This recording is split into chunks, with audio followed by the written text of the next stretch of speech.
കുടുംബം നേരത്തെ പറഞ്ഞ കുറേ കാര്യങ്ങൾ ഇപ്പോൾ വ്യക്തമാവുന്നുണ്ട്. അത് ഈ മൃതദേഹം ഈ പീഠത്തിന് മുകളിൽ ഇരിക്കുന്ന നിലയിൽ തന്നെയാണുള്ളത്. നെഞ്ചുവരെ ഭസ്മവും മറ്റ് പൂക്കളും അങ്ങനെയെല്ലാം മൂടിയ നിലയിലാണുള്ളത്. ഇത്രയും കാര്യങ്ങളൊക്കെ ഇപ്പോൾ വ്യക്തമാവുന്നുണ്ട്. ഇനി അറിയേണ്ടത് ഈ മരണം സ്വാഭാവികമായി സംഭവിച്ചോ അതോ ഇവർ പറയുന്നത് പോലെ മരിച്ച ശേഷമാണോ ഈ സമാധിയിലേക്ക് കൊണ്ടുപോയത്, അല്ലെങ്കിൽ ഈ കല്ലറയിൽ കൊണ്ടിരുത്തിയത്, അതോ കല്ലറയിൽ ഇരുത്തിയ ശേഷമാണോ മരണം സംഭവിച്ചത്? ഇതാണ് ഏറ്റവും പ്രധാനമായി അറിയേണ്ടത്. ഡാൻ കുര്യൻ അവിടെ നിന്ന്. ഡാൻ, കൂടുതൽ എന്തെങ്കിലും അവിടുന്ന് വിവരം കിട്ടുന്നുണ്ടോ?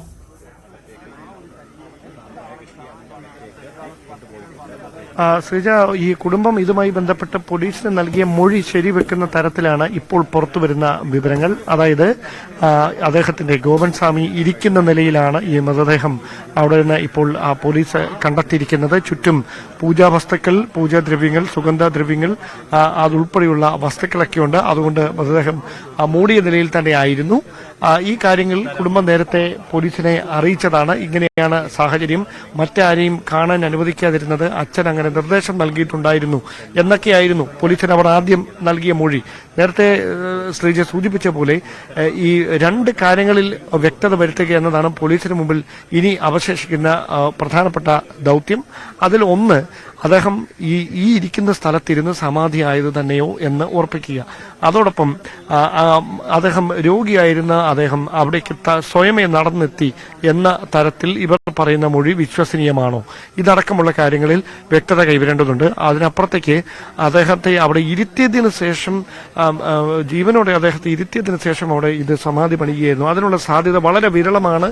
നിലവിൽ ലഭിക്കുന്ന വിവരങ്ങളിൽ നിന്നാണ് നമുക്ക് ഇപ്പോൾ മനസ്സിലാക്കാൻ കഴിയുന്നത്. ഒരുപക്ഷെ ഇതൊരു ഒബ്സസ്ഡ് ഫെയ്ത്ത് ഒരു കുടുംബത്തെ കൊണ്ടുചെന്നെത്തിച്ച ഒരു സാഹചര്യം, ഒരുപക്ഷെ അങ്ങനെ ആയിരിക്കാം ഇത് വ്യാഖ്യാനിക്കപ്പെടാൻ പോകുന്നത്. കാരണം അവരുടെ ഒരു തീവ്രമായ അന്ധമായ ആ വിശ്വാസം അത് വലിയ തരത്തിലൊരു വിവാദത്തിന് വഴിമാറിയ സാഹചര്യം, അത് അങ്ങനെ തന്നെയായിരിക്കാം അത് ഇനി വാർത്തകളിൽ പോലീസിന്റെ റെക്കോർഡുകളിലൊക്കെ ഇടം പിടിക്കാൻ പോകുന്നത്. അതിന് തന്നെയാണ് സാധ്യത. കാരണം ഇതുമായി ബന്ധപ്പെട്ട് ഈ കുടുംബം പോലീസിനെ അറിയിച്ച പല വിചിത്രമായ വാദങ്ങളുണ്ടായിരുന്നു. അത് അത്ര കണ്ട് മുഖവിലക്കെടുക്കാൻ വിശ്വസനീയമായി പോലും തോന്നുന്ന തരത്തിലായിരുന്നില്ല കാര്യങ്ങൾ. പക്ഷേ അത് ഏറെക്കുറെ ശരിയാണ്. അവർ പറഞ്ഞ ആ മൊഴികളിൽ അവർ പറഞ്ഞിരിക്കുന്ന കാര്യങ്ങൾ ഏറെക്കുറെ ശരിയാണെന്ന തരത്തിലുള്ള വിവരങ്ങൾ ഇപ്പോൾ പുറത്തു വരുന്നു. അങ്ങനെയാണെങ്കിൽ അതിന് മറ്റ് വ്യാഖ്യാനങ്ങളൊന്നുമില്ല. അത് ഒരു കുടുംബത്തിന്റെ അന്ധമായ വിശ്വാസം, ആ വിശ്വാസം അവരെ സ്വന്തം അച്ഛനെ സമാധി ഇരുത്തണമെന്ന് അദ്ദേഹം പറഞ്ഞതനുസരിച്ച് സമാധി ഇരുത്തുകയാണ് ചെയ്തത് എന്ന തരത്തിൽ, കേട്ടുകേൾവിയില്ലാത്ത തരത്തിൽ ഈ ആധുനിക കാലത്ത് അങ്ങനെ ഒരു വിവരം പുറത്തേക്ക് വരുമ്പോൾ അതും സാക്ഷരരെന്ന് അഭിമാനിക്കുന്ന കേരളത്തിൽ നിന്ന്, കേരളത്തിന്റെ തലസ്ഥാനമായ തിരുവനന്തപുരത്ത് നിന്ന്, തിരുവനന്തപുരത്തോട് ഏറ്റവും ചേർന്ന് കിടക്കുന്ന നെയ്യാറ്റിൻകരയ്ക്കടുത്ത് ആറാലമൂടുന്ന സ്ഥലത്ത് നിന്ന്, കൈലാസനാഥ ക്ഷേത്രത്തിന് തൊട്ട് സമീപത്ത് നിന്ന് അങ്ങനെ ഒരു വാർത്ത പുറത്തേക്ക് വരുമ്പോൾ അത് ആദ്യം അത് കേട്ട് ചിരിച്ചിരുന്നവർ പിന്നീട് ഇതിൽ ആകാംക്ഷയോടെ ഈ കാര്യത്തെ നോക്കിക്കാണാൻ തുടങ്ങി. ഇതിൽ എന്താണ് വസ്തുതയെന്ന്. പിന്നീടാണ് ഇതിന്റെ ഗൗരവം പുറത്തേക്ക് വന്നു തുടങ്ങിയത്. അപ്പോൾ പോലീസിന് ഇപ്പോൾ ലഭ്യമാകുന്ന പ്രാഥമികമായ വിവരങ്ങൾ അനുസരിച്ച് ഈ കുടുംബം നൽകിയ മൊഴി, ഭാര്യയും മക്കളുമടക്കം പോലീസിന് നൽകിയ മൊഴിയിൽ പറഞ്ഞിരുന്നത് അദ്ദേഹം ഇരിക്കുന്ന നിലയിലാണ് സമാധി ഇരുത്തുകയായിരുന്നു. സമാധി ഇരുന്നതിന് ശേഷം പൂജാദ്രവ്യങ്ങൾ ഉപയോഗിച്ച് അദ്ദേഹത്തെ മൂടിയാണ് ഈ സ്ഥലം അവർ മറവ് ചെയ്തത്. ഇതിനുവേണ്ടിയുള്ള കല്ലുകൾ മയിലാടിയിൽ നിന്ന്, കന്യാകുമാരിക്ക് അടുത്ത് നിന്ന് മാസങ്ങൾക്ക് മുമ്പ് തന്നെ ഇവിടെ എത്തിച്ചിരുന്നു. ആ കല്ലുകളൊക്കെ പോലീസിനെ അവർ കാണിച്ചു കൊടുക്കുകയും ചെയ്തിരുന്നു. അതോടൊപ്പം എടുത്തു പറയേണ്ട കാര്യം, ഇതിനു മുൻപ് ഈ വീടിന്റെ തൊഴുത്തിനോട് ചേർന്ന് തൊട്ടടുത്തായി മറ്റൊരു സ്ഥലവും സമാധി ഇരുത്തുന്നതിന് വേണ്ടി അവർ കണ്ടെത്തിയിരുന്നു. അദ്ദേഹം തന്നെ തെരഞ്ഞെടുത്താണ്, ഗോപൻ സ്വാമി തന്നെ തെരഞ്ഞെടുത്തതായിരുന്നു ഈ സ്ഥലം എന്നൊക്കെ ഈ മക്കൾ പോലീസിന് മൊഴി നൽകിയിട്ടുണ്ട്. അങ്ങനെ ഒരു സ്ഥലം ഈ വീടിന്റെ മറ്റൊരു വശത്തുണ്ട്. പക്ഷേ അവിടെ നിന്ന് മാറി അദ്ദേഹം എല്ലാ ദിവസവും ഇരുന്നിരുന്ന, ഈ ധ്യാനിക്കാനായി ഇരുന്നിരുന്ന സ്ഥലത്ത് തന്നെ സമാധി ഇരുത്തണം എന്ന് പറഞ്ഞിരുന്നു എന്ന് ആണ് കുടുംബം പോലീസിന് നൽകിയിരിക്കുന്ന മൊഴി. എന്തായാലും മൃതദേഹം കണ്ടെടുത്തിരിക്കുന്നു. അത് ഈ സമാധി സ്ഥലത്ത് നിന്ന് പൂജാദ്രവ്യങ്ങളും പൂജാവസ്തുക്കളും ഉൾപ്പെടെ കണ്ടെത്തിയിരിക്കുന്നു. പോലീസിന്റെ ഇൻക്വസ്റ്റ് നടപടികൾ പുരോഗമിക്കുന്നു. തുടർന്ന് പോസ്റ്റ്മോർട്ടം എവിടെ വെച്ച് നടത്തും എന്ന കാര്യത്തിലുള്ള അവ്യക്തതയാണ് ഇപ്പോഴും തുടരുന്നത്. ഡാൻ, ഇന്നിപ്പോൾ ഈ നടപടിയുമായി, പോലീസ് നടപടിയുമായി എത്തിയപ്പോൾ കുടുംബം യാതൊരു എതിർപ്പും കൂടാതെ സഹകരിക്കുകയായിരുന്നു. ഇന്നലെ തന്നെ അവരെ ഇക്കാര്യം ഏതാണ്ട് ബോധ്യപ്പെടുത്തിയിരുന്നു. എന്താണ് നമുക്ക് മനസ്സിലാവുന്നത്?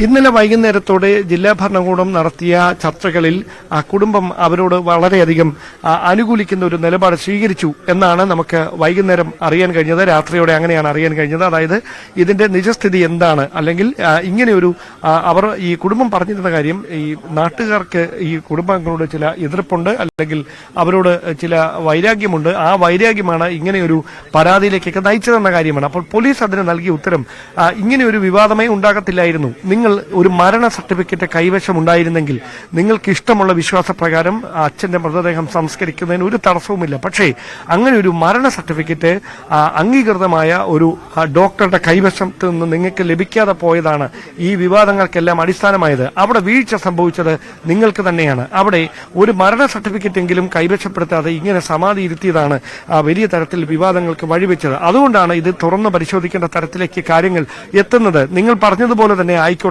കാര്യങ്ങൾ, പക്ഷേ അത് ഉറപ്പുവരുത്തേണ്ടതുണ്ട് ഔദ്യോഗികമായ നടപടിക്രമങ്ങളിലൂടെ. അതിനുവേണ്ടി മാത്രമാണ് തുറക്കുന്നത്. അതിനപ്പുറത്തേക്ക് നിങ്ങളുടെ വിശ്വാസത്തെ ചോദ്യം ചെയ്യുകയോ മറ്റ് നടപടികളിലേക്ക് കടക്കുകയൊന്നുമല്ല എന്നായിരുന്നു സബ് കളക്ടറും ഡിവൈഎസ്പി ഉൾപ്പെടെയുള്ള ഉദ്യോഗസ്ഥർ അവരോട് വ്യക്തമാക്കിയത്. അത് ആ കുടുംബം അംഗീകരിക്കുകയായിരുന്നു. മനസ്സില്ല മനസ്സോടെയെങ്കിലും അംഗീകരിക്കുകയായിരുന്നു എന്ന് വേണം പറയാൻ. കാരണം മറ്റ് പോംവഴികളില്ല. കാരണം ഹൈക്കോടതിയുടെ ഭാഗത്ത് നിന്നടക്കം മരണ സർട്ടിഫിക്കറ്റ് എവിടെ എന്ന ചോദ്യം വന്നതോടെ ഉയർന്നതോടെയാണ് കുടുംബം നിസ്സഹായരായത്. ആ ചോദ്യത്തിന് മുന്നിൽ അവർക്ക് ഉത്തരം മുട്ടി. അവിടെയാണ് പോലീസ് പറഞ്ഞ കാര്യങ്ങൾ ശരിവെക്കുന്ന തരത്തിലേക്ക് ഹൈക്കോടതി കൂടി എത്തുമ്പോൾ, ഹൈക്കോടതിയുടെ ഭാഗത്തു നിന്നുള്ള പരാമർശങ്ങൾ എത്തുമ്പോൾ ഇനി ചെറുത്തുനിൽപ്പിന് സാധ്യതകളില്ല, പിന്തുണച്ചവർ ആരും കൂടെ കാണില്ല എന്നൊരു ബോധ്യം അവർക്ക് തന്നെ ഉണ്ടാകുകയായിരുന്നു. പിന്നീടാണ് പോലീസിന്റെ നടപടികളുമായി സഹകരിക്കുന്ന തരത്തിലേക്ക് കാര്യങ്ങൾ എത്തുന്നത്. പക്ഷേ നമുക്കറിയാം, കുടുംബത്തിൽ അച്ഛൻ മരിക്കുമ്പോൾ ഉണ്ടാകുന്ന ഒരു വൈകാരികമായ, അല്ലെങ്കിൽ ആ മൃതദേഹം പുറത്തെടുക്കുമ്പോൾ ഉണ്ടാകുന്ന വൈകാരികമായ പ്രതികരണങ്ങൾ അത് അവരുടെ ഭാഗത്തുനിന്ന് ഉണ്ടാകാനുള്ള സാധ്യത കണക്കിലെടുത്തുകൊണ്ട് അവരെ കരുതൽ തടങ്കലിൽ സമാനമായ തരത്തിൽ കൂടുതൽ വനിതാ പോലീസ് ഉദ്യോഗസ്ഥരെ അടക്കം ഈ വീടിനുള്ളിലും വീടിന് പുറത്തുമൊക്കെ കൂടുതൽ ഉദ്യോഗസ്ഥരെ നിയോഗിച്ചുകൊണ്ട് മറ്റു തരത്തിലുള്ള പോലീസിന്റെയും ഫോറൻസിക് സംഘത്തിന്റെയും നടപടിക്രമങ്ങൾക്ക് തടസ്സം സൃഷ്ടിക്കാനുള്ള നീക്കങ്ങളെ തടയുന്നതിനുള്ള ഒരു മുന്നൊരുക്കം നടത്തിയെന്ന് മാത്രമേ ഉള്ളൂ. അതിനപ്പുറത്തേക്കുള്ള വൈകാരികമായ പ്രതിഷേധങ്ങളൊന്നും ഉണ്ടായില്ല. ഈ കല്ലറയ്ക്ക് സമീപത്തേക്ക് ഈ ചിലരെ പോലീസ് പിടിച്ചുകൊണ്ട് പോകുന്നുണ്ടായിരുന്നു. അത് കുടുംബാംഗങ്ങളാണ്, ഒരുപക്ഷെ ബന്ധുക്കളായിരിക്കാം, അല്ലെങ്കിൽ ഈ കുടുംബാംഗങ്ങൾ തന്നെയായിരിക്കും. ആരാണെന്ന് നമുക്ക് വ്യക്തമായ ഒരു ധാരണയില്ല. അവരുടെ സമീപത്ത് ഈ നടപടികൾ നടക്കുന്ന സ്ഥലത്തിനടുത്ത് കസേരകളിൽ ഇരുത്തിയിട്ടുണ്ട്. ഇപ്പോഴും ഏതാനും നമുക്ക് അകലെ നിന്ന് മാത്രമാണ് ഈ ദൃശ്യങ്ങൾ ഇപ്പോൾ എടുക്കാൻ കഴിയുന്നത്.